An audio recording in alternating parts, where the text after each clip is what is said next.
He sneered as he signed the divorce papers, tossing them at her feet. "You're nothing without me," he spat. Little did he know, she was the secret CEO of a multi-billion-dollar empire, and his downfall was just beginning. Welcome message. Welcome back, my wonderful family and friends. I am Mr. ZAHA. Thanks for tuning in today. A kind words from a man who has seen it all. Marriage are not mostly bed of roses. Sometime you need more of. More of what? Can't say. Continue watching, and you will surely know what to do in situations like this. Kindly hit that subscribe button and drop a comment letting me know where you're watching from. Tomorrow, I'll be bringing you another exciting story you definitely don't want to miss. So let's get started. The penthouse of the Millionaire Tower was a structure of cold, unyielding glass and steel, suspended like a diamond above the smog of Chicago. It was a space designed to intimidate, a vertical monument to the man who occupied its apex. To Amon, the 34-year-old CEO of Amon Logistics, this was not merely a home. It was a physical manifestation of his dominance. Every surface, from the white Carrara marble floors to the obsidian-edged furniture, was polished to a mirror finish, reflecting a man who had spent the last decade turning a small, struggling shipping firm into a multi-million-dollar empire. Amon moved with the calculated, predatory grace of a shark. His world was one of numbers, margins, and hostile takeovers. He viewed the horizon not as a vista, but as a territory to be annexed. In his mind, he was the sun, the central gravity around which the lives of thousands of employees and millions of dollars revolved. He spoke in the language of billions, and he had little patience for anyone who didn't understand the dialect of power. His wife, Leslie, was the one element of his life that defied his aesthetic.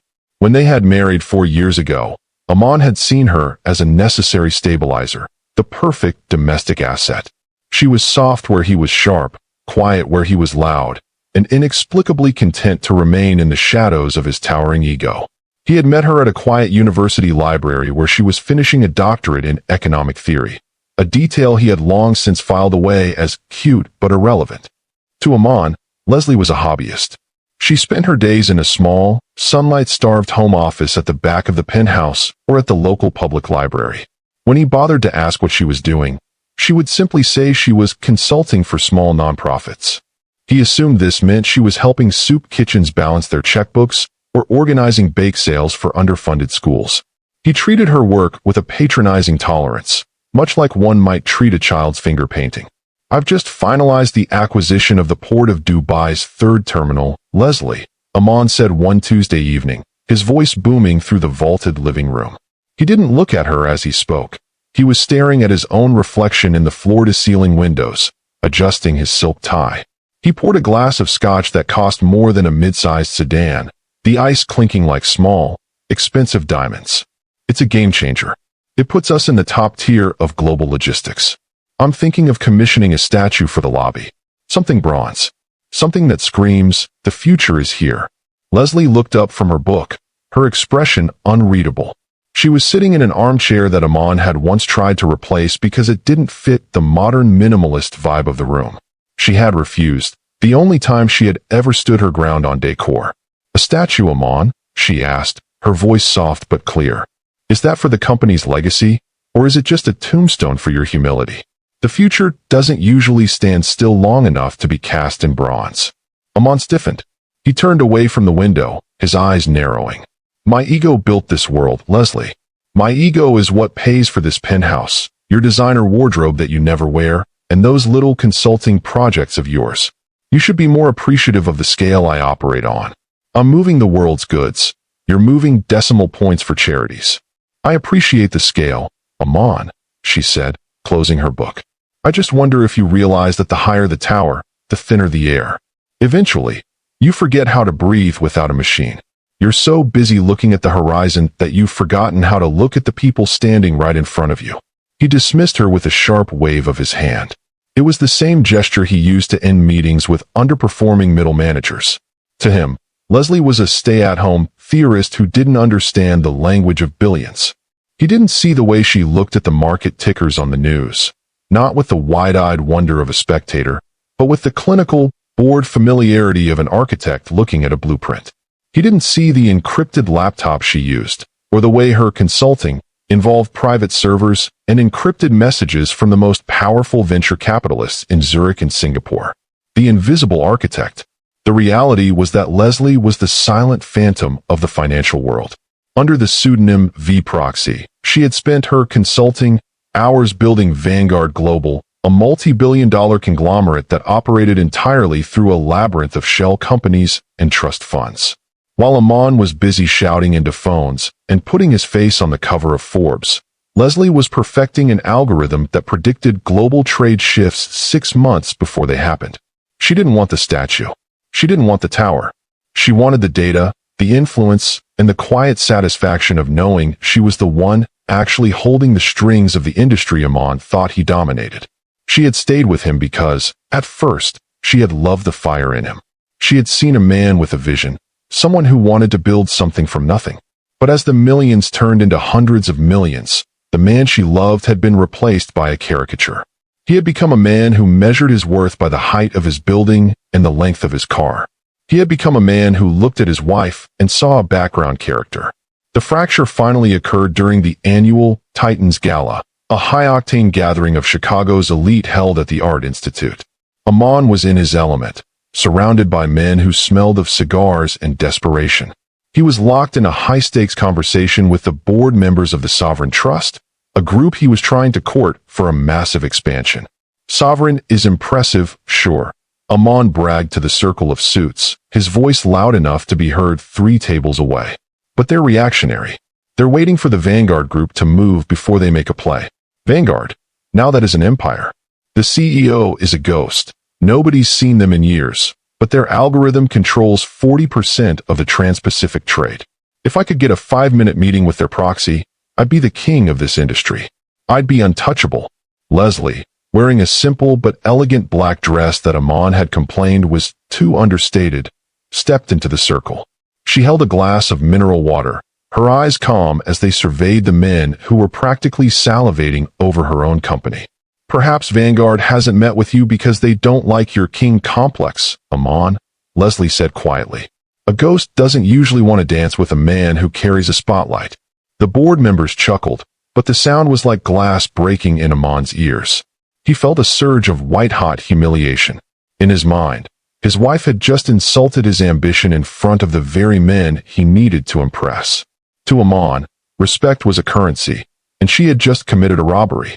The drive home in the back of the Maybach was a silent, vibrating vacuum of rage. Aman stared out the window, his jaw clenched so tight it ached. Leslie sat beside him, looking out at the city lights with a serene detachment that only made him angrier. The moment the elevator doors opened into the penthouse, the explosion occurred. You think you're so clever, don't you? Aman roared, throwing his silk blazer onto the white leather sofa. The sound of the fabric hitting the leather was like a gunshot in the sterile room. You're a parasite, Leslie. You live off my success. You eat the food my deals provide. You sleep under the roof my sweat built. And then you have the audacity to bite the hand that feeds you in front of the most powerful men in the city? You have no idea what it takes to build what I've built. I know exactly what it takes, Aman, she said, her voice terrifyingly steady. She didn't raise her volume. She didn't have to. It takes vision. Something you're losing in favor of vanity. You think those men respect you? They fear your bank account. There's a difference. I'm done. Aman screamed, his face a dark, bruised purple. He felt the need to destroy something, to exert the total control he felt slipping away. I am tired of dragging a weight behind me. I am tired of a wife who doesn't understand the race I'm running. You want to be intellectual? You want to be above it all? Fine. Do it on your own dime. He marched to the mahogany desk in his study and pulled out a drawer. He produced a file he had instructed his lawyers to keep ready months ago just in case. He slammed the divorce papers onto the marble kitchen island. Sign them, he spat. I want you out by the end of the week. Take your books, take your little consulting files, and go back to whatever suburban hole you crawled out of. I'll give you a settlement that's far more than you're worth, just to be rid of the distraction. Let's see how your vision handles a mortgage and a grocery bill without the Aman fortune to back it up. Leslie looked at the papers. She didn't cry. She didn't plead. She looked at Aman, and for the first time in years, she felt a profound sense of relief. The man she had been trying to save was gone, replaced by a hollow statue of gold. You really want this, Aman? she asked. You want to sever the only thing in your life that isn't a transaction. You're not a partner, Leslie. You're a liability, he said, turning his back on her. I'm moving into the future. You're just a memory of the man I used to be before I became a titan. Leslie picked up the gold-plated pen from the island. With a steady hand, she signed her name. The funny thing about titans, Amon, she said, sliding the papers back toward him, is that they always forget the earth they're standing on. And when the earth moves, the titan is always the first to fall. She walked toward the bedroom to pack. Amon stood in the center of his glass fortress, breathing hard, feeling the surge of adrenaline that came with a successful liquidation. He was Amon Ra. He was the sun, and he had just cut the final cord. He had no idea that he had just evicted the owner of the very ground he stood on. Before the first dawn of Amon's freedom breaks, I have to ask, is it possible for a man to be so blinded by his own light that he cannot see the sun rising right next to him? Amon thinks he has purged a parasite, but he has actually just declared war on the only person who was holding his empire together. Tell me in the comments, does a man like Amon deserve to know the truth, or is a sudden, cold fall the only way he will ever learn to see? The following morning, Amon woke up to an empty penthouse. The silence was absolute. He felt a fleeting moment of unease. The space felt larger, colder, but he pushed it down with a double shot of espresso and a look at the morning's trade reports. He had a meeting with the Vanguard proxy in 3 hours. He had a legacy to build. He had a world to win. He didn't notice the small, black encrypted thumb drive Leslie had left on the kitchen island, tucked under a coaster. He didn't see the text message on his phone from his lead accountant, marked urgent. Amon dressed in his finest suit, navy pinstripe, handmade in London. He checked his reflection one last time. He looked like power. He looked like the future. He walked out of the penthouse, through the marble lobby where the guards bowed their heads, and into his waiting car. He was headed to a boardroom where he expected to find his destiny. He was right. He just didn't realize that his destiny was about to walk in on heels he had once called understated. The boardroom of Vanguard Global was not located in the soaring, glass and steel canyons of the Loop. It was situated in a restored, 19th-century industrial warehouse on the edge of the river. A building with thick brick walls and heavy timber beams that felt anchored to the earth in a way the Amon Ra Tower never could. Amon stepped out of his car, adjusting his cuffs, feeling a rare prickle of anticipation. He had spent 6 months courting the shadow of Vanguard, and today, he was finally meeting the lead proxy. He walked through the lobby, noting the absence of gold leaf or marble. The aesthetic here was different, quiet, expensive, and profoundly functional. The staff moved with a focused intensity that made Amon's own office seem frantic by comparison. He was ushered into a conference room on the top floor, a space dominated by a massive table made from a single slab of charred oak. Amon sat at the side of the table facing the door, his laptop open to a presentation that detailed how Amon Logistics would become the primary regional arm for Vanguard's North American operations. He was ready to sell his soul, provided the price was high enough to make him the wealthiest man in the Midwest. The double doors at the far end of the room swung open. Amon stood up, his practiced, billion-dollar smile firmly in place. Good morning. Amon began, his voice projecting authority. I'm Amon Sterling, and I believe. The words died in his throat. The oxygen seemed to leave the room in a cold, sudden rush. Walking toward him, flanked by 4 of the most feared corporate litigators in the country, was Leslie. But this wasn't the woman who had lived in the back room of his penthouse. She wasn't wearing the understated black dress or the soft expression of a wife who lived in her books. She was wearing a charcoal gray suit that looked like armor. Her hair was pulled back into a sharp, severe bun, and her eyes, those soft, gray eyes he had ignored for years, were now 2 pieces of flint, striking a fire that froze him where he stood. Leslie, Amon stammered, his hand gripping the edge of the oak table so hard his knuckles turned white. What are you doing here? Did you get a job as a paralegal despite me? How did you even get past security? Leslie didn't stop until she reached the head of the table. She didn't sit in the guest chair. She sat in the high-backed leather chair reserved for the chairman. The lawyers fanned out behind her, opening leather portfolios with a synchronized, chilling precision. Sit down, Amon, Leslie said. Her voice was the same soft melody, but it now carried the weight of a gavel. And close your laptop. We won't be needing your presentation today. I don't understand, Aman said, his voice rising in pitch. I'm here to meet the Vanguard proxy. I'm here to discuss a partnership with the most powerful conglomerate in the shipping industry.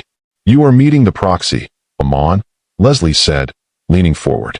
She placed a sleek, black encrypted laptop on the table, the same one he had seen her using in the library. And you're meeting the founder.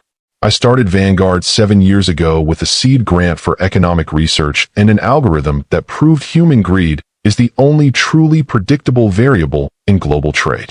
While you were busy putting your name on a tower, I was busy putting my shadow over the industry. Aman felt a cold sweat break out across his brow. His mind raced, trying to find a loophole, a joke, a way this could be anything other than the truth. That's impossible. You're a consultant for nonprofits. You help soup kitchens. I help nonprofits, like the Global Maritime Trust and the Sovereign Debt Relief Fund, she countered. I used the soup kitchen as a metaphor for your narrow vision, Aman. You never looked at my work because you never thought a woman, especially your wife, could do anything more than decorate your life. You wanted a stabilizer? I was the anchor holding your entire world in place. She signaled to the lawyer on her left. A thick, blue-bound folder was slid across the table toward Aman. What is this? Aman asked, his fingers trembling as he touched the cover. It's a notice of default, Leslie said. Aman opened the folder. His eyes blurred over the numbers. This is my personal debt. The bridge loans for the Dubai acquisition. My lines of credit. Vanguard Global, through our subsidiary V-Proxy Holdings, purchased 90% of your outstanding debt over the last 18 months, Leslie explained, her tone as clinical as a surgeon's. We are the primary lien holder on the Millionaire Tower, your fleet of ships, and your personal assets. When you signed those divorce papers last night, you triggered a change of control clause in your personal credit agreement. You are no longer a stable borrower, Aman. You are a risk. You can't do this, Aman whispered. We were married. This has to be some kind of community property violation. Read the prenuptial agreement your lawyers insisted on, Aman, she said, a ghost of a smile touching her lips. The one that said, all business assets acquired through independent entities remain the sole property of the individual. You wanted to make sure I couldn't touch your shipping firm. In doing so, you ensured I could own the bank that owns you. Aman looked at the lawyers. They weren't looking at him with respect. They were looking at him like a foreclosure file. He looked back at Leslie. He saw the woman he had called a parasite only hours ago. I'm calling in the debt, Aman, Leslie said. Effective immediately. Vanguard is taking physical possession of the Millionaire Tower. Your board of directors has already been notified, and they have unanimously voted to accept a buyout offer from Vanguard to avoid bankruptcy. You are being removed as CEO, effective at noon today. You're destroying me, Aman said, the reality finally shattering his composure. Everything I built, everything I am. You're taking it because I wanted a divorce. I'm taking it because you don't deserve it, she replied. You treated the world like a game of Monopoly, Aman. You crushed small businesses, you ignored your workers' safety for the sake of a statue, and you treated your partner like a piece of furniture. You wanted to see how my vision handled the real world? This is the real world. And in this world, the invisible architect is the one who decides when the building falls. She stood up. The meeting was over. It hadn't been a negotiation. It had been a repossession. You have 2 hours to clear your office, Leslie said, heading for the door. Anything left behind will be liquidated, including the statue. The descent. The walk from the Vanguard building to his car felt like a walk to a guillotine. Aman's phone began to vibrate incessantly in his pocket. Calls from his CFO, his PR team, his lawyers. He ignored them all. He drove back to the Millionaire Tower in a daze, his hands numb on the steering wheel. When he arrived, the atmosphere had already changed. The security guards who had bowed that morning now looked at their shoes as he passed. The elevators, usually reserved for his private use, were crowded with men in suits carrying clipboards, Vanguard's transition team. He reached the top floor. His office, a sprawling expanse of glass and ego, felt like a cage. He looked at the award on his desk, Logistics Leader of the Year. He picked it up and threw it against the window. It didn't break the glass, but the sound of the metal hitting the reinforced pane was a dull, pathetic thud. Sir, He turned to see his assistant, Sarah, standing in the doorway. She was crying. "The Vanguard people, they're already in the server room. They've locked your access. I'm so sorry, Amon." "It's fine, Sarah," he said, his voice sounding hollow. "Pack your things. I'm sure they'll keep you on. You were always better at the details than I was." He grabbed a small cardboard box, the kind he had seen his employees use when he fired them, and began to fill it. He didn't take the art. He didn't take the expensive desk sets. He took a few personal photos, his fountain pen, and a small, wooden carving of a ship his father had given him when he was a boy. As he walked out of the office for the last time, he passed the lobby. The workers were already there, a crane positioned to remove the bronze statue he had commissioned. The future, it seemed, was being hauled away in pieces. He walked out onto the street. The Chicago wind was cold, biting through his expensive suit. He didn't call his driver. He didn't have a car anymore. The Maybach was part of the corporate fleet. He began to walk. He walked for hours, through the glitzy streets of the Gold Coast, and down toward the more industrial South Side. His feet ached in his Italian leather shoes. His mind was a whirlpool of what-ifs, and how could I? He thought about the library. He thought about the small office in the back of the penthouse. He thought about the quiet woman he had ignored for 4 years. He ended up at a small, dingy park overlooking the shipping yards. He sat on a rusted bench, the box on his lap. He watched the Vanguard ships, her ships, moving into the harbor. They moved with a terrifying, silent efficiency, their hulls painted a deep, authoritative navy blue. He realized then that he had never really been the sun. He had been a moth, flapping frantically around a light bulb, convinced he was the source of the glow. He looked at his phone. His bank app showed a balance of 0. His credit cards were declined. He was a man with a box of memories and a $100 bill in his pocket. As Amon sits in the literal and figurative cold, the catalyst has done its work. The billionaire is gone, replaced by a man who doesn't know how to take the bus. But this isn't just a story of ruin. It's the beginning of a transformation. I have to ask you, does a man have to lose everything to finally see what he had? Amon is about to find out what happens when the sun god has to learn how to live in the dark. Tell me in the comments, is Leslie's move an act of justice, or is it a cold-blooded betrayal that she'll eventually regret? The sun began to set over the shipyard, casting long, jagged shadows across the water. Amon stood up, his legs stiff. He looked at the city skyline, where the Amonare Tower, no, the Vanguard North Tower, was beginning to glow with a new, blue light. He didn't head back to the penthouse. He couldn't. The locks had already been changed. He headed toward a small, cheap motel near the docks. He had $100, a wooden ship, and the first genuine thought he had had in years. I wonder what she's doing right now. But Leslie wasn't celebrating. In the quiet of the Vanguard boardroom, she was looking at the signed divorce papers. She had won the war. She had taken the kingdom. But as she looked at the empty seat at the head of the table, she realized that victory, much like the air at the top of a tower, was surprisingly thin. This concludes Act 2. This part reached 2,525 words. Should I proceed to Act 3, Rising Tension, where Amon's journey through the real world begins? I don't understand, Amon said, his voice rising in pitch. I'm here to meet the Vanguard proxy. I'm here to discuss a partnership with the most powerful conglomerate in the shipping industry. You are meeting the proxy, Amon, Leslie said, leaning forward. She placed a sleek, black encrypted laptop on the table, the same one he had seen her using in the library. And you're meeting the founder. I started Vanguard 7 years ago with a seed grant for economic research and an algorithm that proved human greed is the only truly predictable variable in global trade. While you were busy putting your name on a tower, I was busy putting my shadow over the industry. Amon felt a cold sweat break out across his brow. His mind raced, trying to find a loophole, a joke, a way this could be anything other than the truth. That's impossible. You're a consultant for nonprofits. You help soup kitchens. The calm of their growing bond was shattered one afternoon when a seemingly innocent misunderstanding erupted into emotional chaos. Orlando had been called to the hospital unexpectedly, leaving and ran alone in the mansion. She had grown accustomed to his presence, to the quiet comfort of his attention, and the sudden absence left her unsettled. While waiting for him, she stumbled upon a folder on his desk labeled Family Affairs. Curiosity, mingled with fear, prompted her to peek inside. She found letters and documents hinting at Orlando's billionaire status and business dealings, things he had never revealed to her. The realization hit her like a cold wave. He had been hiding a huge part of his life from her. Andron's heart constricted with a mix of hurt and betrayal. How could he keep this secret? Had all their growing moments of closeness been based on deception? When Orlando returned, he found her sitting in the study, the folder clutched in her hands, her expression a storm of confusion and pain. "Anran, what's wrong?"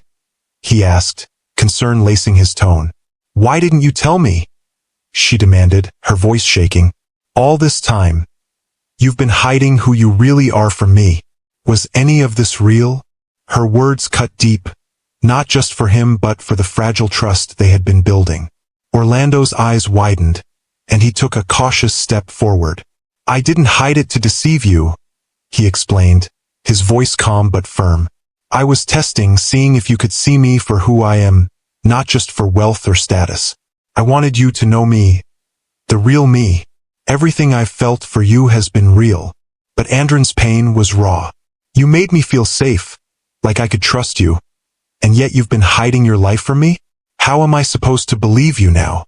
The emotional weight between them grew heavier with every passing second. Orlando felt frustration building alongside his love.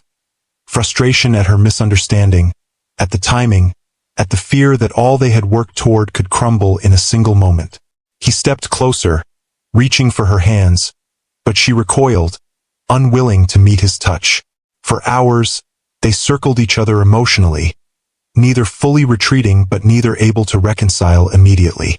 The mansion, once a sanctuary, felt cold and suffocating. Every glance was laden with accusation and defensiveness. Laughter and warmth of the previous days had been replaced with tension and heartbreak. The shatter point came when Anran, tears brimming, whispered, "I don't know if I can do this. I don't know if I can trust you again." Her voice broke, and Orlando's heart clenched painfully.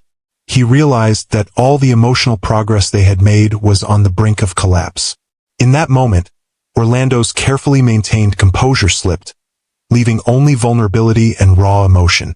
"Anran, I've never lied about my feelings for you. Not once. I know I scared you, and I know I should have told you sooner, but I needed you to love me, not my fortune. Please, don't walk away now. Not when we're so close to finding something real." Anran looked into his eyes, torn between love and hurt, vulnerability and pride. She wanted to believe him, wanted to feel the warmth of their bond again, but fear and doubt clung tightly. Will Anran walk away, letting fear destroy the love they've built? Or will she risk her heart and trust Orlando's words? Have you ever had a misunderstanding threaten a relationship you were building?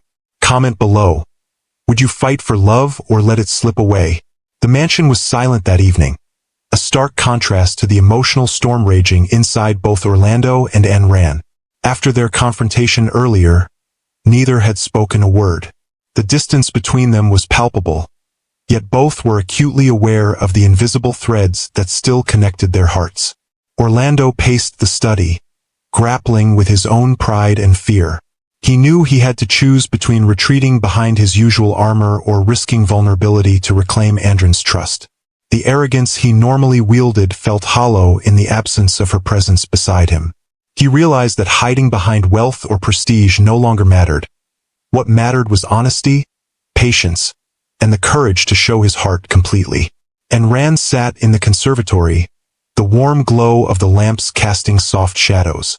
She clutched the folder she had discovered earlier, the symbol of both betrayal and clarity.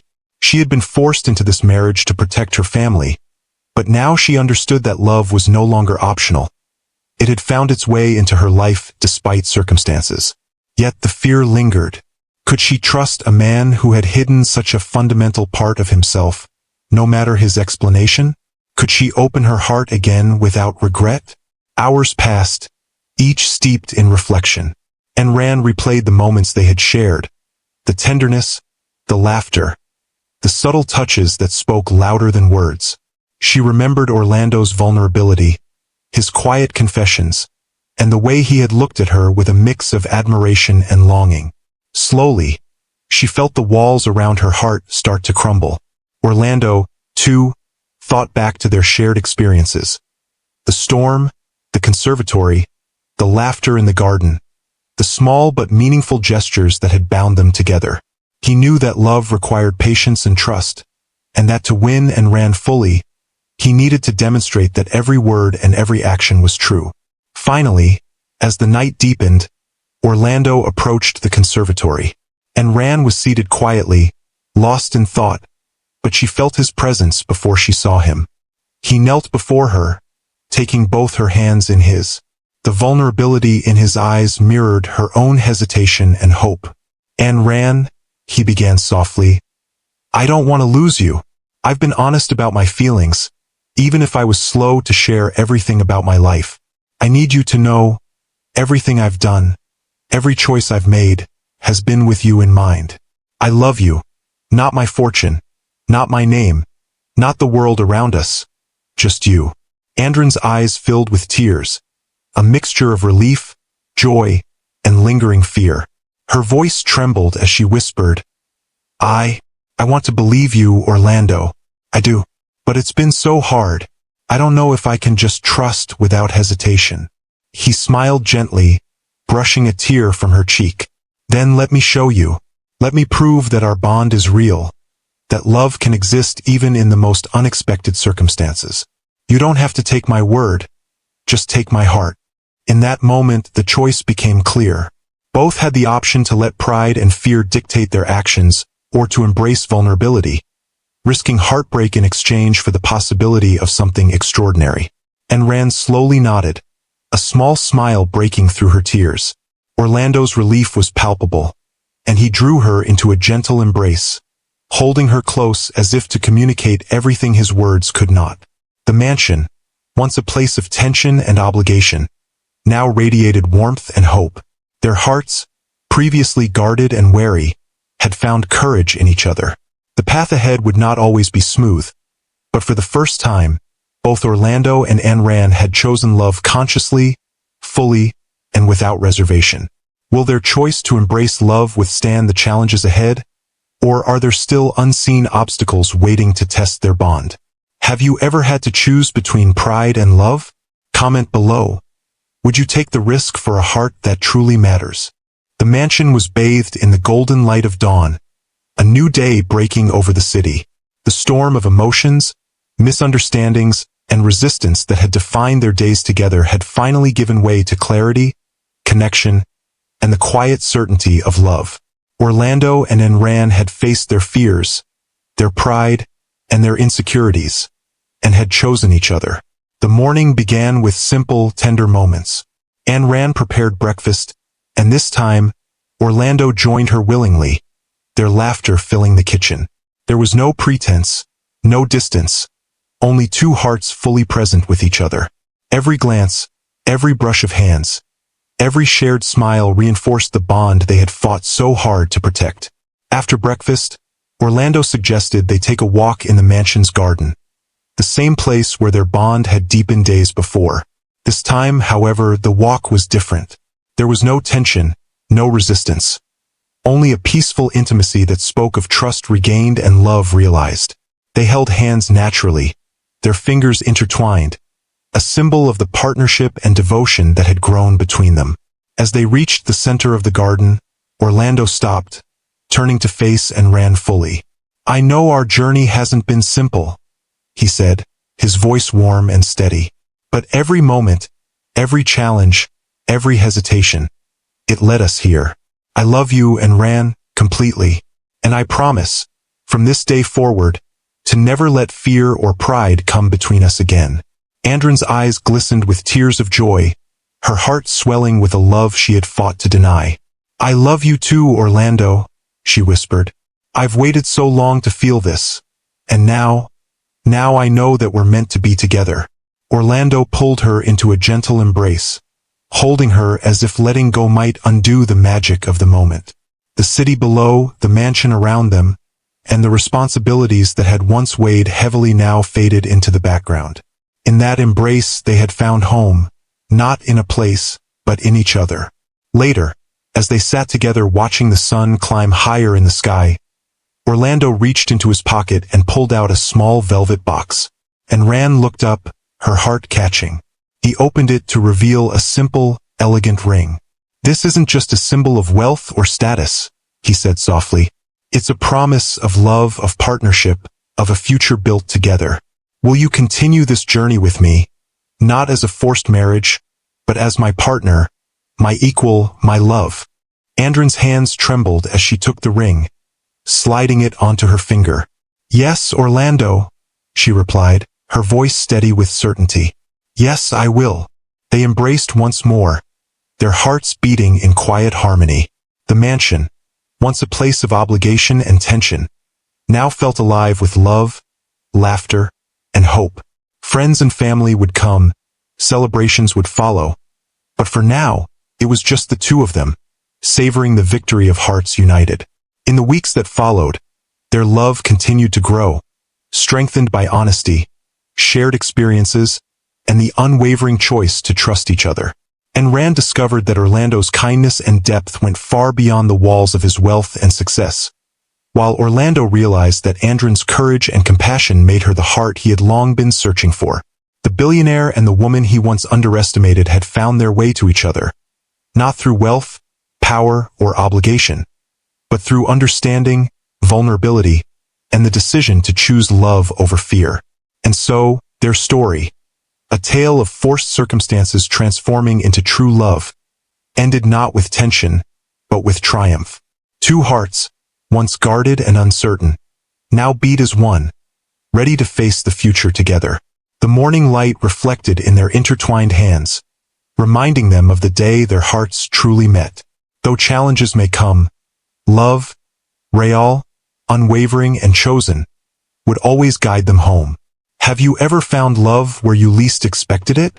Comment below. Could a forced beginning lead to your heart's greatest happiness?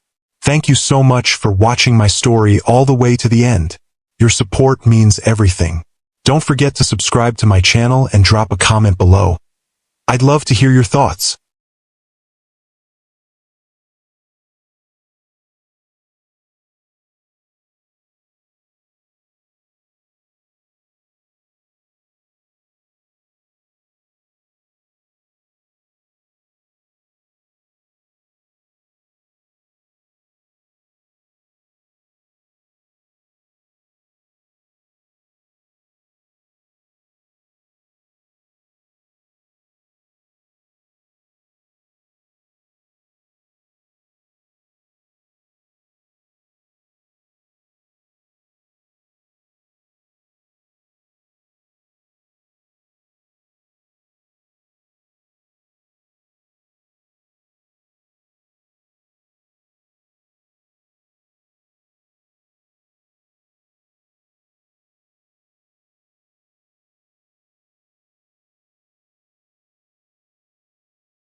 The servers aren't down, Amon said, his eyes narrowing.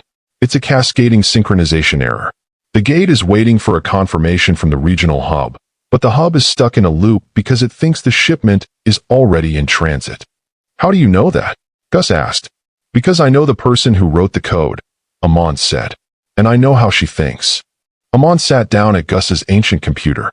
He didn't have Vanguard access, but he knew the back door Leslie used for testing. A door she had once shown him when she was trying to explain her work, a time when he had been too busy looking at his own reflection to listen. He typed in a series of commands. Anchor, Dock, 1988. It was the name of the diner where they had their first date and the year she was born. The screen flickered. The gate status changed to released. It's open, Amon said, leaning back. Go. Get the trucks to gate 4. The handshake is complete. Gus stared at him. Who the hell are you, Professor? I'm just a guy who's finally starting to understand the scale, Amon replied. As Amon uses his newfound humility and his old knowledge to solve a small-scale problem, the rising tension is nearing its zenith. He has proven he can survive without the millions, but can he survive the realization of what he lost? And more importantly, can Leslie survive the sight of the man Amon is becoming? The clinic got its supplies. The workers at Miller's got their bonus. But in the Vanguard North Tower, a red light began to flash on Leslie's private terminal. Someone had used the Anchor, Dock, 1988 back door. Someone she thought she had erased. This concludes Act 3. This part reached 2,510 words. Should I proceed to Act 4? The climax, where Amon and Leslie finally face each other across the divide. The red light on Leslie's private terminal didn't just flash. It pulsed with the steady, rhythmic heartbeat of a ghost. She sat in the darkness of her penthouse office, the same room that had once been Amon's throne room, staring at the string of commands on the screen. The bypass was surgical, executed with a deep, intimate knowledge of her own logic. No hacker could have found that back door. Only one person in the world knew that Anchor, Dock, 1988 was the key to her digital kingdom. She felt a cold shudder of realization. He was alive. He was working. And he was using her own tools to fix the world he had once tried to break. Leslie didn't call security. She didn't call her lawyers. She grabbed her coat, walked past her confused night staff, and descended to the garage. She drove herself this time, heading south toward the industrial heart of the city, toward a small, flickering dot on a map labeled Miller's Logistics. The warehouse was a cavern of shadows and the smell of wet concrete. The rain lashed against the corrugated metal roof, a relentless drumming that drowned out the hum of the city. Amon sat on a wooden crate near the loading dock, his hands wrapped in stained bandages. He had just finished the 12-hour shift that had saved the clinic shipment, and his body was a map of aches. He looked at the small wooden ship in his hand. He was tired. Not the "I need a vacation" tired of his former life, but the "I have given everything I am to this day" tired of a man who has found a purpose. The sound of a high-performance engine cut through the rain. A pair of headlights swept across the warehouse floor, illuminating the dust motes and the stacks of pallets. A sleek, black vehicle stopped at the edge of the dock. Leslie stepped out. She looked like a creature from another dimension. Her silk coat was the color of moonlight, and her presence was a violent intrusion of grace into a world of grit. She walked toward him, her heels clicking against the concrete, the sound echoing like a countdown. Amon didn't stand up. He didn't have the energy for the Titan's posture. He just looked at her, his face streaked with grease and sweat, his eyes reflecting the flickering fluorescent lights above. "You used the back door," she said. Her voice was quiet, but it carried over the roar of the rain. "The clinic needed the meds, Leslie," Amon said. His voice was raspy, stripped of its old, booming arrogance. "The system was stuck. I remembered what you told me. About the handshake." Leslie stopped 5 feet away. She looked at his hands, the bandages, the calluses, the dirt under his fingernails. She looked at the ruined pinstripe trousers he was still wearing. "I thought you'd be in Florida," she said. "Or London. I thought you'd find a way to charm some other board into giving you a seed round." "I tried," Amon admitted, a faint, self-deprecating smile touching his lips. "But it turns out that without the Amon RA tower, I'm just a guy who talks too loud. So I started lifting things. It's harder than it looks on a spreadsheet." "You fixed the synchronization error," she said, her gaze drifting to the computer terminal in the foreman's office. You saved Miller's contract. And you saved the Vanguard initiative from a PR disaster. I didn't do it for Vanguard, Amon said. He stood up slowly, his joints protesting. He felt small in front of her, but for the first time in his life, he didn't feel the need to lie about it. I did it because the people at the clinic are real. Gus is real. This, he gestured to the warehouse, is real. I spent 30 years living in a dream, Leslie. I'm just trying to wake up. The tension between them was a physical weight, a bridge built of 4 years of silence and 1 year of ruin. The divorce papers are on my desk, Amon, Leslie said. I haven't filed the final decree. The board thinks I'm waiting for a tax loophole. Sarah thinks I'm being sentimental. Are you? Leslie looked at the wooden ship in his hand. I'm an architect, Amon. I don't build on sentiment. I build on foundations. I'm waiting to see if the ground has finally stopped shifting. Amon took a step toward her. The air between them was electric, charged with the ghosts of the people they used to be. I was a parasite, Amon said, the words a bitter, honest confession. I lived in your light and called it my own. I treated you like a background character because I was too afraid to admit that you were the one with the vision. I'm not asking for the tower back, Leslie. I'm not even asking for the name. I just want to know if there's a place for a man who knows how to palletize industrial valves and fix a cascading handshake loop. As the Titan stands humbled before the architect, the climax is reaching its breaking point. Amon has offered his soul, but Leslie is a woman who deals in billions and algorithms. Is an apology enough to fix a foundation that was built on a lie? Tell me in the comments. Can a man who was once a shark ever truly become a partner? Or is Amon just adapting to a new environment? The silence in the warehouse was broken by the sound of a phone ringing. It was Leslie's. She ignored it. Then it rang again. And again. It's the hub, she said, glancing at the screen. The error you fixed, it's spreading. The handshake loop wasn't just in Chicago. It's a systemic flaw in the Vanguard vProxy core. The entire Trans-Pacific network is beginning to desynchronize. How long until the system locks? Amon asked, the logistics expert in him waking up. 6 hours. If we don't manually reset the regional hubs and re-encrypt the handshake protocol, Vanguard will go dark. Global trade will stop. The supply chains will snap. Leslie looked at the car, then at Amon. I have the code, she said, but I don't have the logistical field experience to coordinate the manual overrides across 12 time zones simultaneously. My team is too far away. They're theorists, Amon. They don't know the small scale. Amon looked at his bandaged hands. He thought about the warehouse, the anchor and dock, and the $82. Then he looked at Leslie. We need to get to the North Tower, Amon said. Now. The drive back to the city was a blur of rain and speed. They didn't talk. They didn't have to. For the first time in their marriage, they were moving toward the same goal. They entered the Vanguard North Tower, his old tower, through the service entrance. Amon didn't want the lobby. He didn't want the bows. They took the freight elevator straight to the server core. The room was a humming hive of blue light and cold air. Leslie sat at the main terminal, her fingers flying across the keys, her mind a high-speed processor of encryption and logic. Amon stood behind her, but he wasn't watching the code. He was watching the world. He had a map of the global shipping lanes open on a secondary screen. He was looking at the ports, the weather patterns, the fuel levels of the tankers, and the shifting labor schedules of the dock workers in Singapore and Rotterdam. Singapore hub is desynchronizing, Leslie said, her brow furrowed. The handshake is failing. I can't push the update through. The Singapore hub is currently in a shift change, Amon said, his voice decisive. The manual override requires a physical key turn by the harbor master. If you push the update now, the system will reject it because the harbor master's terminal is inactive. Wait 4 minutes. Let the new shift log in. Then push.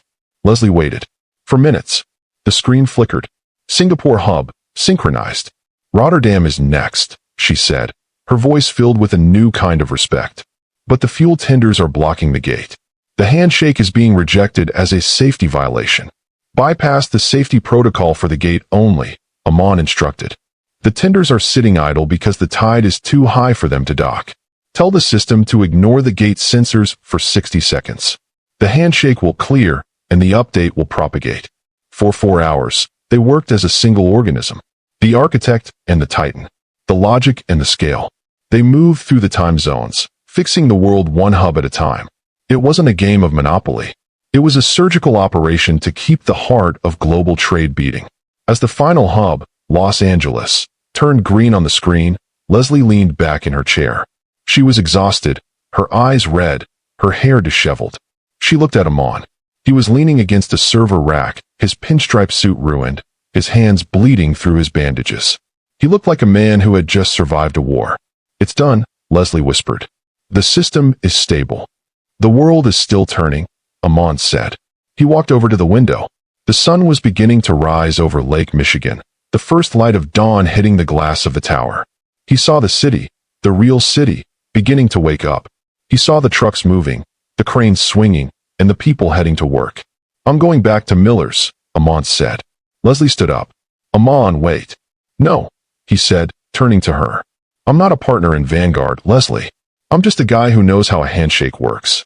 You saved the world today. I just helped with the tide." He walked toward the elevator. He didn't look back at the throne.